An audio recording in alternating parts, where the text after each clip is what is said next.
Hello, everyone, and welcome to Something to Talk About Live. My name is Liz Owen. My pronouns are she, her. I'm the Director of Communications at PFLAG National. Great to have you with us for another episode of our show. As always, our host is here with us live, so I'm happy to bring her on, my good friend and colleague, Jean Marie Navetta. I'm giggling already, Liz. It's such a problem. It can only go uphill from here. Are you okay? I'm okay. I just wish people could see how tragic it is that once I start giggling and it's your fault this time, I can't stop. And now I've got to be serious and actually do a live show. So take a moment. We'll all center ourselves. Strong. You've got it. And, if you need me, whether it's to calm you or break you again, you just let me know. Thank you. I appreciate your efforts, Liz. My pleasure. Hey, everybody. Listen, if you can't giggle these days, there's nothing. My name is Jean Marie Navetta. My pronouns are she and her, or ella if you use Spanish. And I'm the Director of Learning and Inclusion at PFLAG National, and normally a much more serious human being. But today, we are together as we have been every single Thursday for the last 150-something Thursdays to talk about LGBTQ equality and inclusion. And this week, we are talking about a topic that I particularly love because in my life before PFLAG, it took up a huge part of my existence, which is STEM, and specifically creating space and pipelines for underrepresented populations in the fields of science, technology, engineering, and mathematics. So a really interesting report came out about a year ago that really demonstrated that there are some serious challenges for LGBTQ people in STEM fields. Many of these are systemic. Many of them actually can be addressed, but it's definitely going to take some attention. So we wanted to spend some time talking about that. And so we have a great article for you. So if you haven't picked up this week's article, you definitely want to check it out. It's called How LGBTQ Individuals Are Changing the STEM Field for the Better. I'll just note when you're reading the article, there is a link to the research that I just mentioned. And definitely encourage you to check it out. There's some fascinating stuff in there. So to have our conversation, we have two great guests with us. We have Marcy Mathis, who is a member of the Society of Women Engineers and an affiliate representative for Out to Innovate, and I will mention also a PFLAGger, and Abby Ray, who is the Vice President of Marketing and Communications for OSTEM. So I'd like to welcome them now. Hello, Marcy and Abby. How are you? Good. Great to be here. I'm so glad that you're joining us. So let's start with some context. I want to make sure everybody understands what brought you into these conversations. So in other words, could you tell us a little bit about the organizations that you are either working with or representing? And Abby, maybe we can start with you. Sure. Yeah. So I'm coming from OSTEM, which stands for Out in STEM. And we are a chapter-based organization that works on promoting LGBTQ plus equity and inclusion within STEM fields.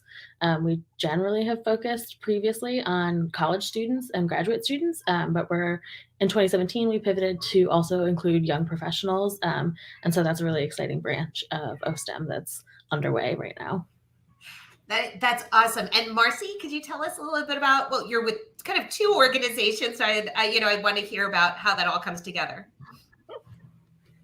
Well, Out to Innovate is a professional society and global community for LGBTQ plus people in STEM. And our mission is to empower LGBTQ individuals in STEM through education, advocacy, professional development, networking, peer support. We were formally established in 1983, and so we've been around for a while. That was after some initial organizing discussion at a American Association for the Advancement of Science meeting, or AAAS. And we were previously known as the National Organization of Gay and Lesbian Scientists and Technical Professionals, and that was quite a mouthful. So a few years ago, we rebranded to Out to Innovate to make our name reflect the inclusiveness of the organization and to be a little bit less of a mouthful. Collaborate with other STEM organizations such as the Society of Women Engineers, AAAS, the American Chemical Society, just among others. we're membership based, and a lot of what we do is kind of depends on specific areas of interest of our individual members. So that's Mhm. one reason I've been a member of the Society of Women Engineers for, well, since before I graduated in 1990.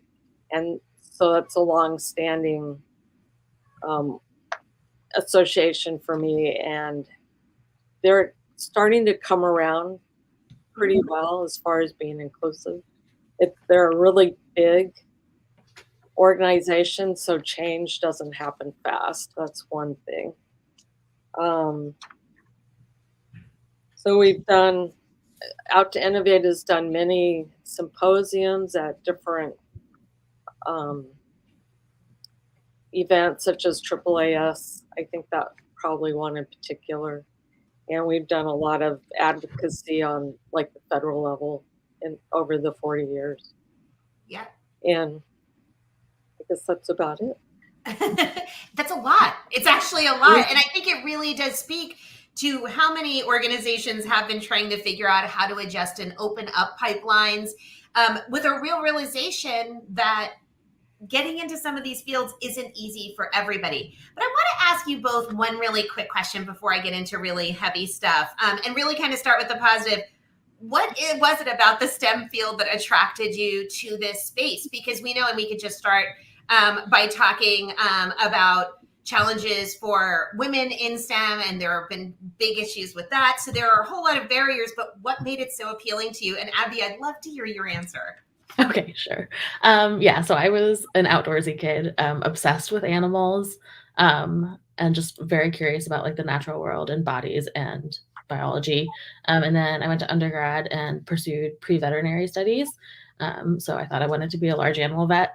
And then I kind of fell down the rabbit hole of lab research, which is the rabbit hole that I live in permanently. So in my real life, I'm a PhD student at UC Davis, and I study microbiology, and specifically I work on infectious diseases like tuberculosis. Fantastic. Curiosity, I I think, is the the fact driver. that there was a research rabbit hole. And Marcy, what attracted you to your field? Well, I don't remember ever not being interested in science. So in elementary school, I was collecting bugs, turning over rocks, getting polywogs to see what they would turn into. I wanted microscopes for, Christmas. And then so my first degree is, I have a Bachelor of Science in Natural Sciences. But I found that because of my life situation at the time, I didn't want to relocate to go do whatever I could with that degree as far as a career. And I had the luxury and opportunity to explore other options. So since I've always been good at math and I enjoy learning about how things work and how they go together, I decided to try engineering, and I loved it, and ended up with the second Bachelor's of Science in electrical engineering from the University of Washington. Fantastic. I love hearing these stories, and I particularly love hearing when I hear people talking about their fascination with the world around them, and that's what really drove them.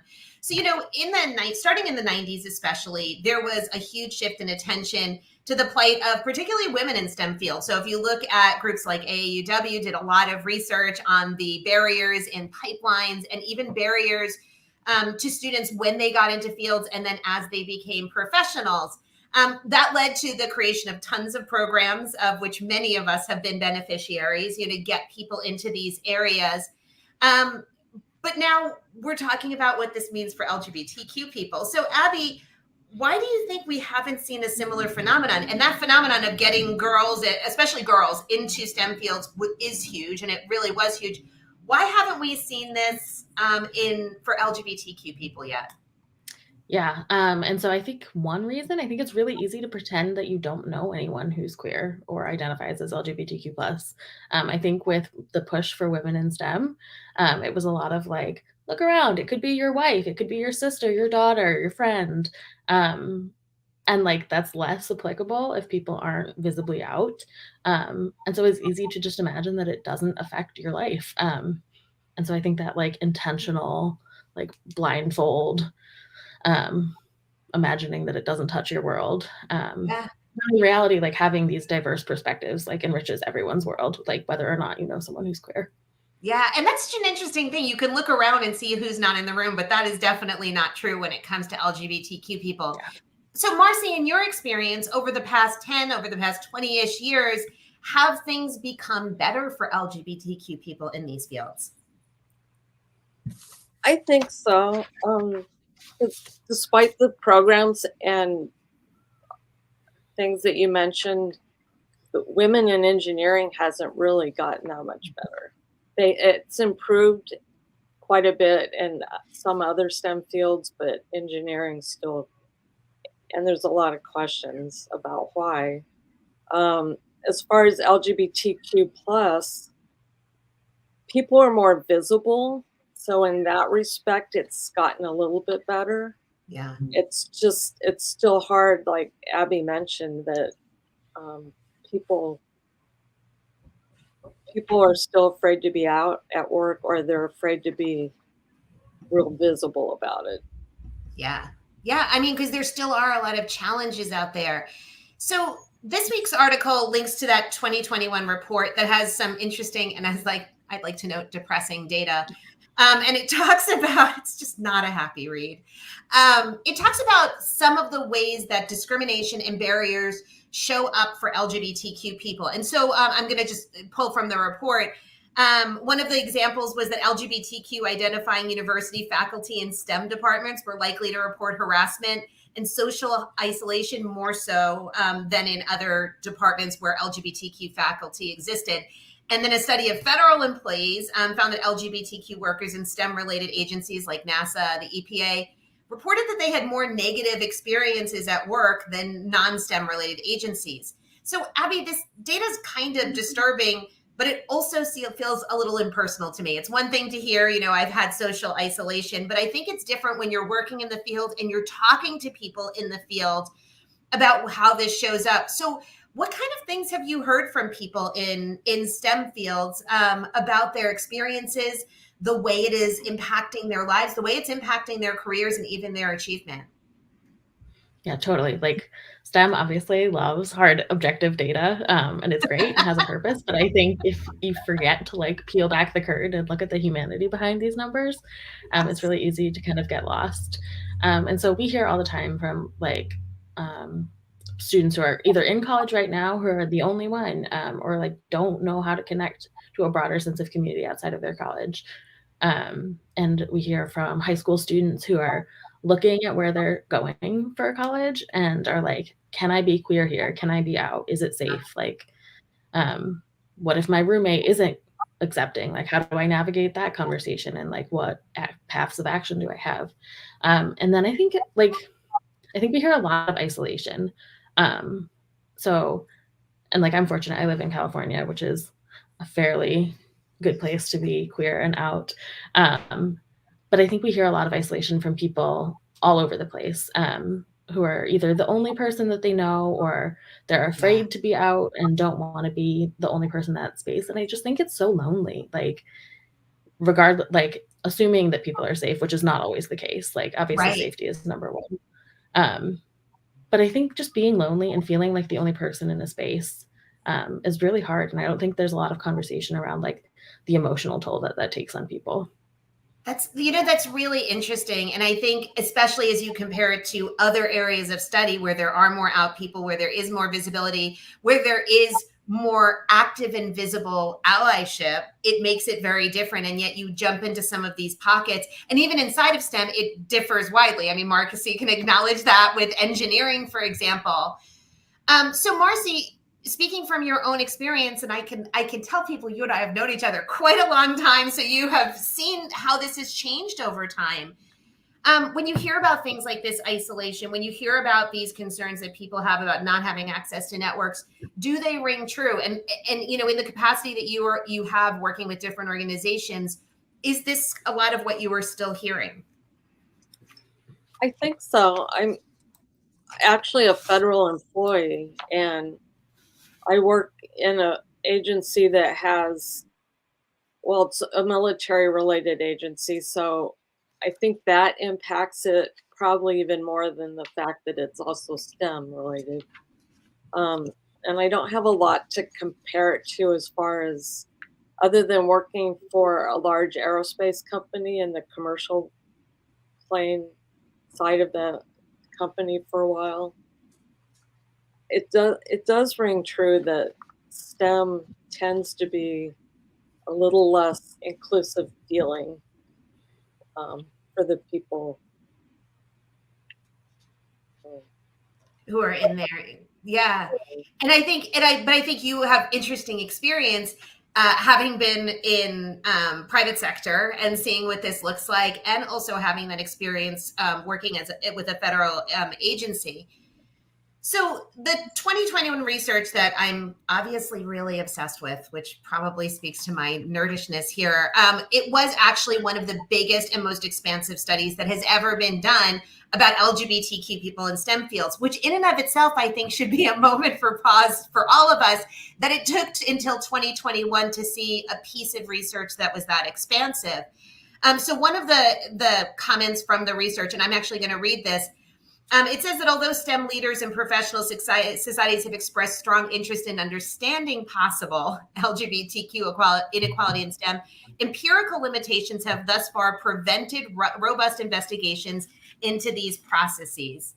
So, Abby, that's kind of a complicated statement, but it seems to be pointing towards some barriers that exist and some systemic issues. Can you talk about maybe what those look like, and also what sort of needs to be cleared so we can get better research on this population? Yeah, totally. I think those are kind of two sides of the same coin. They're very intertwined. And so I think one thing I wanted to point out about this study was that it was only 25,000 people, which like sounds like a lot and is a lot. But I think to your point, Jean Marie, about it taking until 2021, Yeah. like we need to be doing more. And so it was a really impressive study, but for sure there's room for improvement going forward. And so I think one thing is just like having the capacity to do these huge studies. And I think one thing that really needs to happen is to include LGBTQ plus identities as like a characterized underrepresented group in STEM, like just across the board. It needs to be like a part of all of these questionnaires so that we're automatically collecting this data. Yeah. And then in terms of other data that we need, I think it's really important.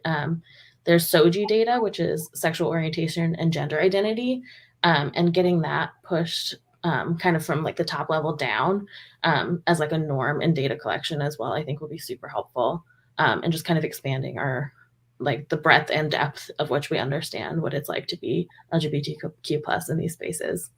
So then I want to follow up on something. So what I'm hearing from you, and I want to make sure that I'm understanding this correctly, is that a lot of these surveys that are happening among people in these fields don't necessarily ask about sexual orientation and gender. So it's not a common thing that you're seeing consistently. Yeah, it's for sure not consistent across the board. Interesting.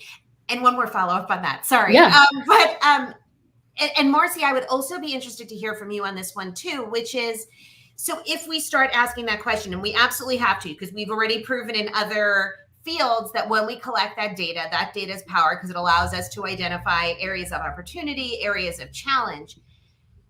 Do you think that there is also sort of a cultural acclimation that we need to do with that? Because do you think there is potential fear about filling that out? Because we even know that in self-ID in workplaces, people are nervous about sharing that. Do you think that that might be something that the community itself is going to have to contend with? And Abby, I'd love to hear your answer on that, and Marcy too, your feedback on it too. Yeah, I can start.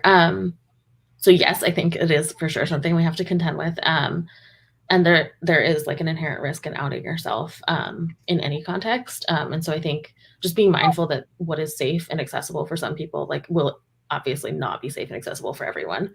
And so just being really mindful of like the way we're collecting this data and asking these questions.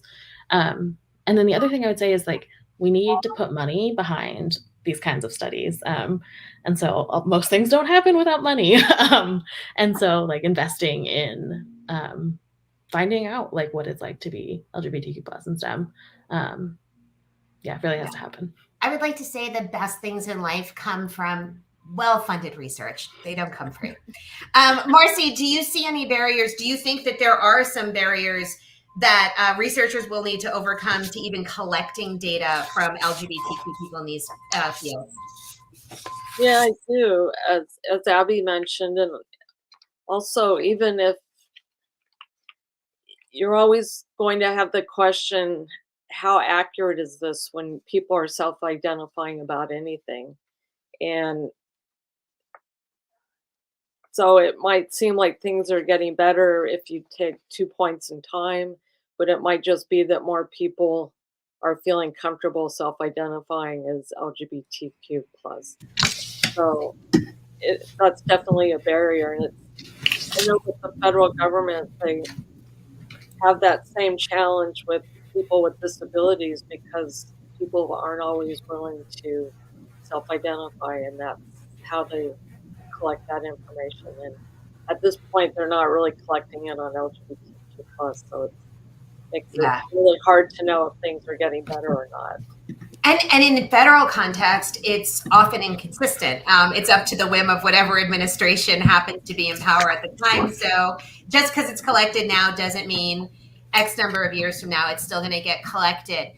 I have another question for you, Marcy. So there were many key findings in this research, but one of them really said that STEM professionals who are LGBTQ tend to have less access to networks to support them, because we know that so much of progress comes because you find other people who help guide that, and that people are less likely to actually whistleblow. So if they see some kind of discrimination, they are less likely to actually report it.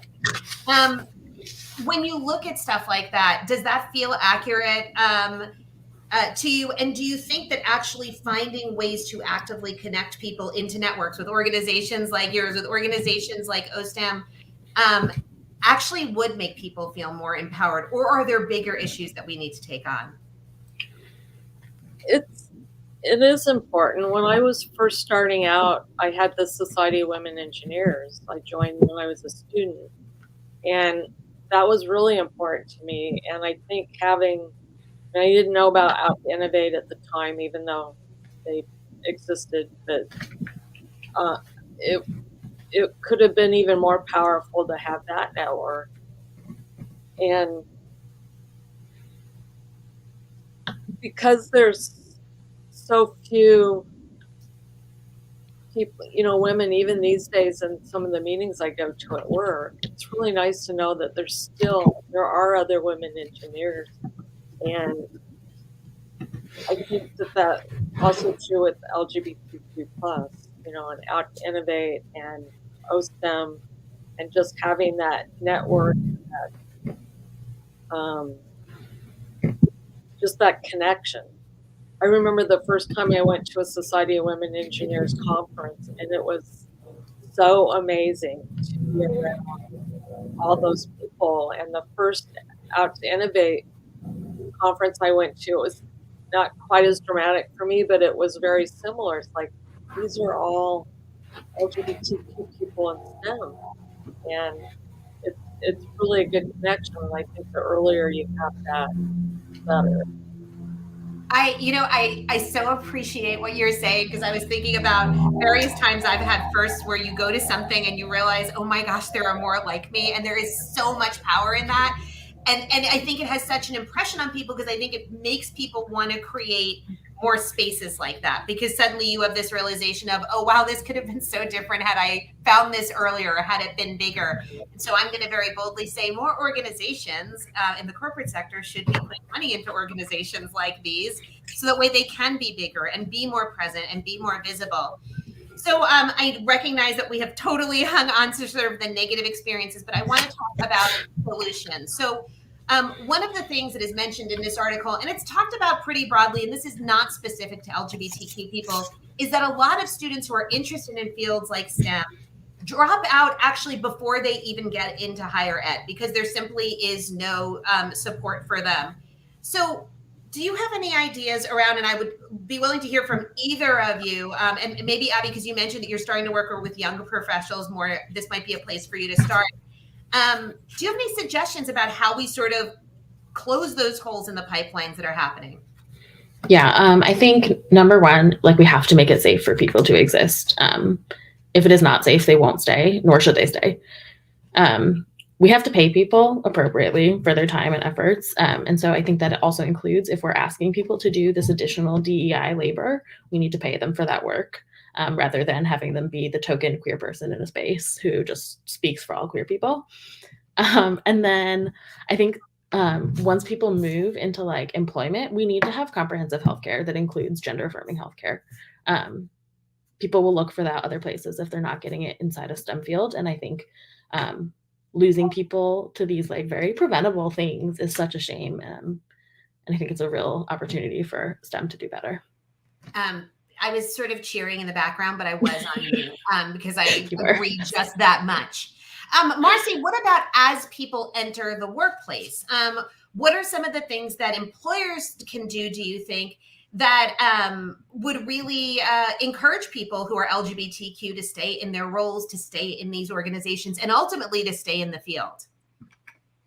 Well, employers need to understand that they can check the boxes, such as having robust policies and supporting employee resource groups, and not have the on the deck plates culture that helps people feel included. And the folks that I know that are leaving because they weren't treated well by their coworkers and their direct supervisors. And then they didn't feel like they were listened to, or that their negative experience was taken seriously. So employers really need to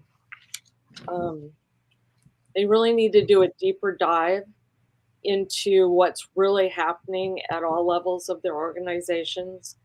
And it's just, I recently did a viewpoint piece for the Society of Women Engineers on covering at work, which is like bringing yourself to work, but maybe not too much of yourself.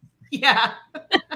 And a big, the recurring idea in the research I did for that piece that I wrote was that uncovering at work, whether it's the covering is mandated by the employer for some hairstyle or dress requirement, or just implied, that the uncovering at work is the new next step for diversity and inclusion work. And I think that makes a difference, and it has a lot to do with the culture and just, employers really taking another look. They've checked the boxes, but Yep. really going on. Beyond checking the boxes. Once again, I want to start cheering, but it's a little unprofessional. But yes. Thank you for saying that. So we are getting close on time, and we could probably keep going on this because I think there's so much more that should be said. But we try to wrap up every single show with giving people, like our everyday advocates who watch this program, something to do. So Abby, we'll start with you, and then we'll go to Marcy. Could you give people one thing to do if they've been listening to this conversation and they would like to be helpful? What is something they should be doing? Yeah, so I think if you want to keep LGBTQ plus people in STEM, we have to be alive in order to do that work. And so right now there's this huge tidal wave of anti-trans legislation happening across the country. And so I think a very concrete thing people can do is go to translegislation.com, which has this nice map, and you can click on your state and see what bills are up in your legislature, and you should call your legislators and support. Perfect. Marcy, you get the last word. What should people do? I think that they can help us eliminate the perception that STEM fields are just for the smart people and not for LGBTQ people. And that STEM work there's, from research scientists to building bridges, there's a diversity, and there's lots of room for everybody, including and especially LGBTQ plus people. So Thank just you. to help advocate for that. Yeah, and I think help people see how broad this field is. I don't think a lot of people realize it. And Marcy, if that was your cat meowing that I heard, it made me so happy. Or I'm hallucinating meowing cats, which is always a possibility on this show. No, she has been meowing. Because she was incensed by the data, as we all should be. Abby, Marcy, thank you so much for joining me today and having this conversation that it really is close to my heart. I hope that you'll both come back and talk to us more, and hopefully we'll have some better news. But I appreciate you both. Totally. Thank you so much for having Thank me. you. Thank Bye, you. everyone.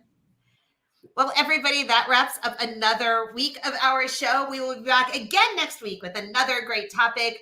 As usual, if you need any help, visit us at pflag.org to locate your nearest chapter or to access our resources. And otherwise, I will wish you a goodbye the way we do every single week by reminding you to do 3 things, which is first, run fast, second, laugh hard, and third, and most important of all, be kind. My name is Jean Marie Navetta, and I will see you next week on Something to Talk About Live. Bye, everybody.